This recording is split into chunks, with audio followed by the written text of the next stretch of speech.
live. Oh my. Fantastic. Hi everyone, I'm Melanie Kincaid with the Arundel County Food Bank, and I'm here with Tom Giancola from Makeathe Bread. Yes. From Makeathe Bread. And we're here today at Heritage Baptist Church during their food distribution day. And we're celebrating Nutrition Month today. So Tom is here. I challenged him. Well, bread is affordable to make. It is. It's easy to make, and it's just something that you can have fun with your whole family. Yeah, it's both a source of entertainment and frustration if you do it right or wrong. But it's really only 3 ingredients: flour, water, and salt. And truthfully, you can make it with basic things that you'd have around the house.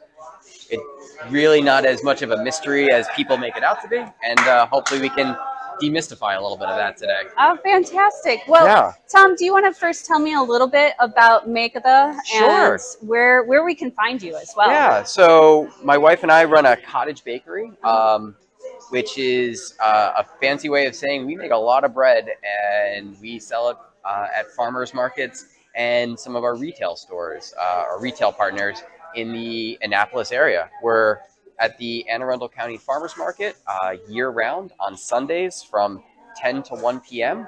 And we are also currently being sold at a lovely little grocery store in downtown Annapolis, Annabette's, right off of Maryland Avenue, for anybody who's in walking distance. Yeah, and what's wonderful is today you donated, how many loaves of bread did you make and donate to Heritage Baptist? I think we made 66 loaves of bread today. I think that was about as many as we made for today's event, but we're thinking about making more next time. Oh, that is so fantastic. So they're here, they're donating the bread that all their patrons are here coming in, getting food from their food distribution event today, and they can walk away with these beautiful, beautiful loaves of bread. So Tom, how do you start? How do you start making bread? Yeah, so like I was saying, bread is really only 3 ingredients. So I always like to start with water because it's easier to mix wet, dry stuff into the wet stuff. And so I brought a food scale with me today, but you don't need one. You can really do this with just some measuring cups if that's what you have at home. And if you don't have measuring cups, you can always just do it by feel. There's no wrong way to do it. But let's get started with a little bit of water. And so I'm going to just start, and to make things a little bit easier for the camera, we'll actually use a large clear bowl, but any bowl you have around the house will work for this. Nice. And so we're just going to start by adding a little bit of water to our bowl to get started. And so we're going to add, we'll just go ahead and put a reasonable amount in here just to get us started. And we actually have a recipe that I think we can maybe share on the website and post onto Facebook later, but it's just easy overnight bread. We're going to be making a slight variation of that today, but we're going to just start by adding our water to the bowl, and then we're going to add some flour to go ahead and get this mixing. And so what we have here is flour. This is actually locally grown right here in Maryland and Virginia. This has all been milled locally as well. This is milled by some friends of ours down in Virginia that operate a 200-plus-year-old water-powered mill.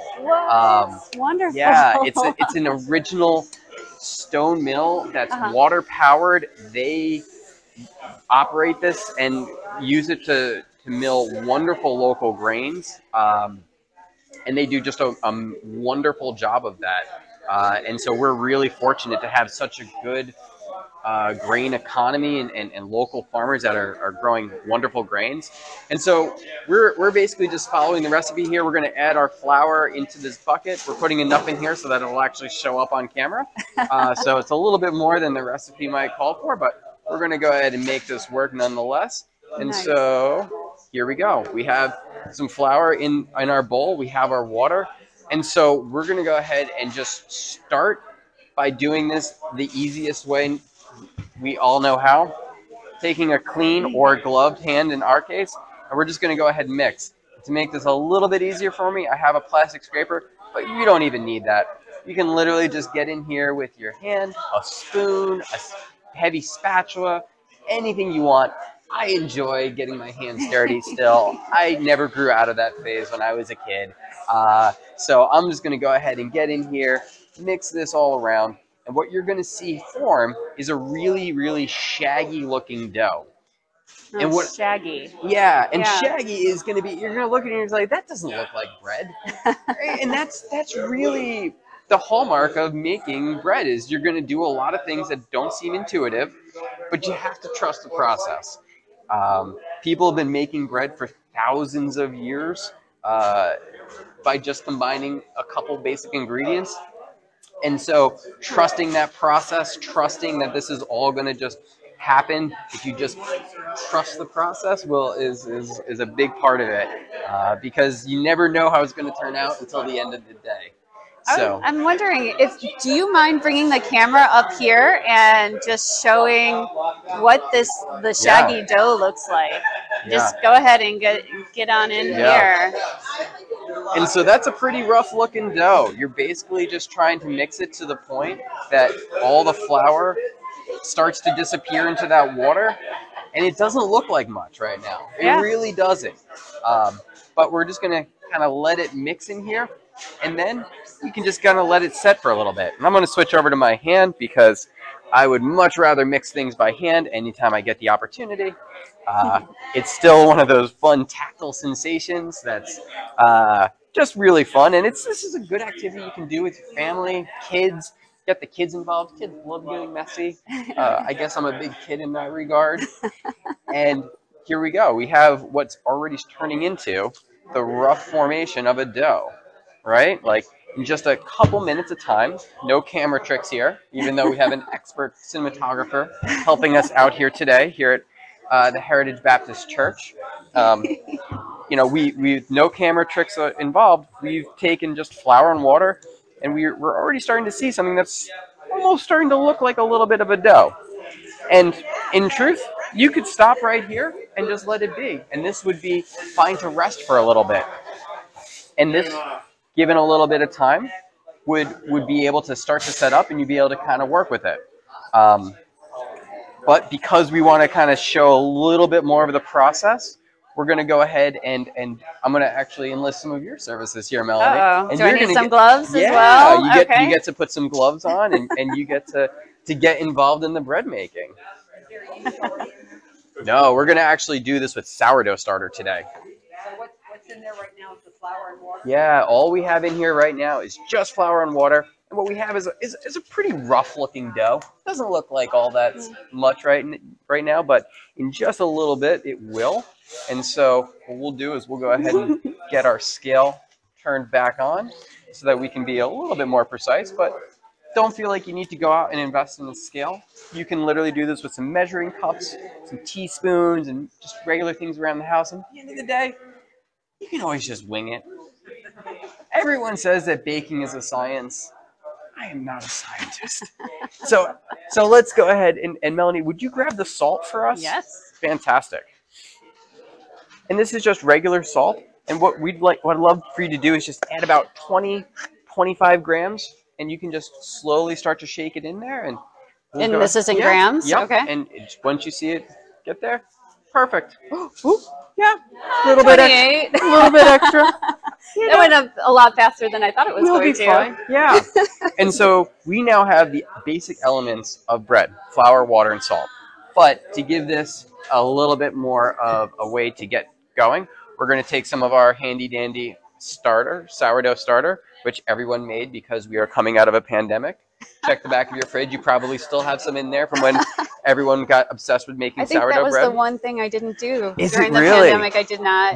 I made be the bread, outlier. but I used the just the yeast packets. Which is also totally fine. So how do you do this then? How do you make starter? Yeah. If you didn't get on the sourdough starter trend, would you put that lid back on there for me? Fantastic. Thank you so much. Sourdough starter. I'm going to give everyone the big secret. It's exclusively for this Facebook Live event. It is literally just flour and water. Yeah. That you just add it over time. Okay. And what it does is it starts to ferment. And really all that means is that it starts to collect natural yeast, and the yeast start to colonize. And yeast is just a naturally occurring organism. They're in the air, they're on the flour, they're on our hands. Even when you wash them, there's still yeast on your hands. Don't worry, we washed our hands. But yeah, once you add flour to water, it will start to ferment. And you just keep refreshing it. Take some flour, add some water. Let it ferment, it'll start to bubble, dump some out, add some more flour, add some more water, and you just keep that cycle going for a couple days, generally about 4 to 5 days, give or take, and you will have yourself a young sourdough starter. And how old is this sourdough starter? Yeah, so we have a rule in our house that anything that you have to feed twice a day has to have a name. So say hello to Melvin Jr. And he's Melvin Jr. because Melvin the First did not make it. Because 5-6 years ago when I first tried to make a loaf of bread, I didn't know what I was doing. And so I tried making it and I instantly killed my first starter. But not deterred by that, I committed to trying again. And sure enough, just a little, like 5 or 6 days later, we had ourselves a starter. And he has been actively maintained for, I'm going to say, close to 6 years at this point. Wow. Which is just a twice-a-day feeding of flour and water. So is he elsewhere too? Like he's not just right here. He is there, and what happens is we'll use some of him today, and then we'll refresh him and keep him going, and we'll just keep perpetuating him as we go. And so, yeah, we just keep him at room temperature. You can, yeah. There are people, if you're not going to be running a commercial bakery, you can definitely put your starter in the fridge, right? Okay. Yeast loves a warm room and warm temperature. And so if you don't want to have it making tons of bread every single day, put it in the fridge and it will do just fine. It'll slow down the fermentation. It'll slow down the yeast, make them a little less active. That way, when you go to use them, they'll be not all spent and not all tired from their work. And so here we have it in just a couple minutes of time. We've now incorporated all of our salt, all of our starter, all of our flour, and our water, and we have what would be described as a pretty rough-looking dough. It doesn't look polished and smooth, but what's happening at a very, very microscopic level is the flour is continuing to hydrate. All that water is continually starting to absorb through the flour. The starter is starting to mix in there. The salt is doing its magic. And given some time, this will start to actually smooth itself out. And so what I would normally do if we were back home and we were in the bakery, we would just leave this be. We would put a lid on this, leave it, walk away. You could drape a towel over the bowl. Anything like that would be fine. And we would come back and check on it in about 30 minutes. We'd start what's called stretching and folding. And what that does, it aligns the gluten that's starting to form into the directions we want it. Because otherwise, the bread will be all types of crazy. But by taking the time to let it rest and stretching it and folding it into the directions we want it, we'll eventually start to have a bread or a loaf that we can really start to use. And we can start to shape and we can put into baskets and we can bake and it'll turn into something really healthy and tasty. I'm already seeing different ways that I've made mistakes in my own bread making before. So I would knead and as soon as I got the yeast in it, I would be kneading and folding. And so take a break for 30 minutes. Give it a break. And then how much do you knead and fold? Honestly, we like to go with a very passive process. So what I would typically do is I would just get my hand a little bit wet. And I would come back here and I would literally just take it, stretch it, and fold it a couple times onto itself. Just like this. Kind of tightening it up into a little bit of a ball. That's it. And walk away. Wow. Yes, I was doing it not that way. And there's no wrong way to make a bread, right? If you're doing it and you're doing it with thought and intention, and you're trying to make something for your family or for yourself or for your friends, there's no wrong way to do it. This method just kind of makes it a little bit easier. Lets you go about your day perhaps a little bit. Yeah. And we would come back and do this maybe 2 or 3 more times, giving it like 20, 30 minutes in between each time, right? Just to give it a chance to relax a little bit, because the gluten is young, it's forming, it's not ready to be, aggressively kneaded just yet. And by doing that, what will happen is it'll continue to build strength. And then by the time you're ready to bake with it, it'll be ready to shape into something beautiful and worthy of being posted on Instagram. So what you would do, is there a certain time that you would like start this process, let it probably sit overnight? Is that right? You can absolutely do that. And I there's a lot of people that have come up with better ways to describe this, but don't let the bread be the boss of you. Okay. There's so many people that get intimidated or by the thought of bread baking. They're like, oh my goodness, I have to do all these things and I have to be very precise with my timing. You're the boss. Be the boss of the bread. Don't let it boss you around. Bread can sense fear, so that's a lesson to be taught there. But you can do this, when you're making dinner. Put it in the fridge overnight, and then bake a fresh loaf of bread in the morning. You could do this first thing in the morning. Put it in the fridge for a couple hours. Have yourself a fresh loaf of bread with dinner. Any of that would work. Nice. Yeah.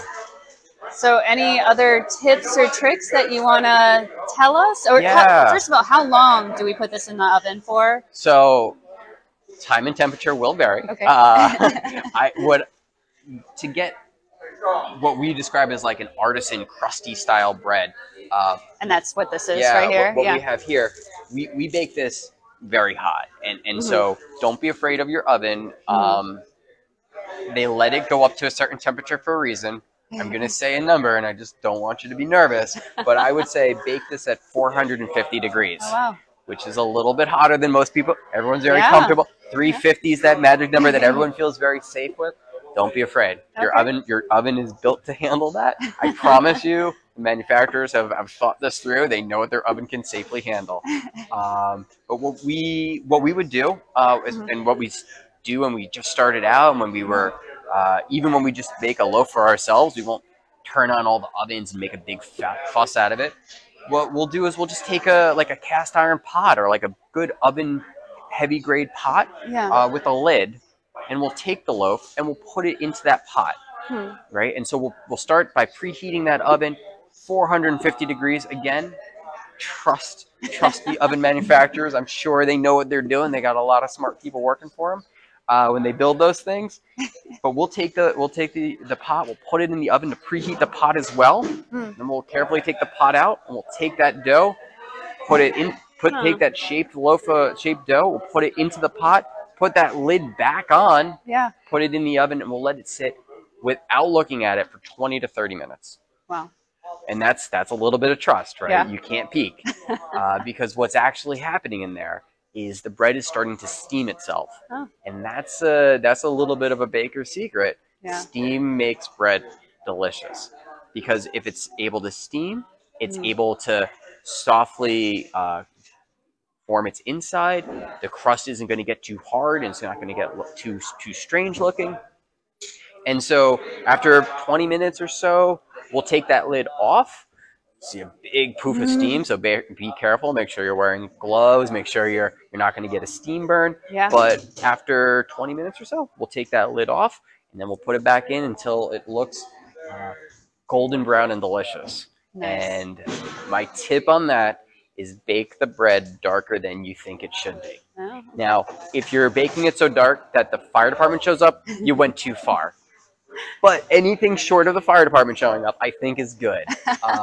A lot of people get a little bit nervous because they'll say, wow, the bread looks so dark. If we were to cut one of these open right now, you would see a beautiful, soft, light-colored interior, which is called the crumb, and it would really just have this wonderful fragrance, because what's happening we'll pretend like we're scientists for a second, is the sugars and the starches in the wheat are caramelizing with that high heat in the oven.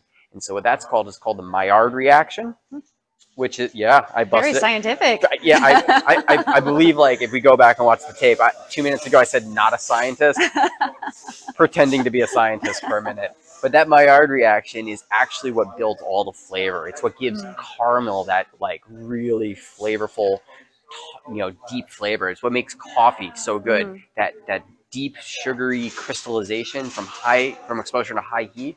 That's what makes this beautiful crust. That's what makes makes crusty bread so delicious. And so, that's what you're going for. And I always, beginner bread bakers, they bake these loaves and they're wonderful, but they're very pale. Be a little bold. It's okay to be a little dangerous, just a little bit. Just give it 5 more minutes. Just make sure that the Anne Arundel County Fire Department doesn't need to come and save your bread. That's too far. Just maybe a little bit less than that. Oh, no, this was so fantastic. And thank you for being here for Happy Nutrition Month and everything. Tom, where can we find you again? Just one more time. So we're at the Anne Arundel County Farmers Market, which is at the corner of Riva Road and Harry Truman Parkway, every Sunday from 10 a.m. to 1 p.m. All year round. So come visit us Sunday. Or come support a worthy organization like the Food Bank and the wonderful folks here who are trying to help make sure our community is fed. Yeah, and Tom, thank you so much again for your wonderful donations of bread to Heritage Baptist Church today, and all the wonderful people that are coming out for the food distribution event. Truly our pleasure. Thanks for having us. Yeah, thank you.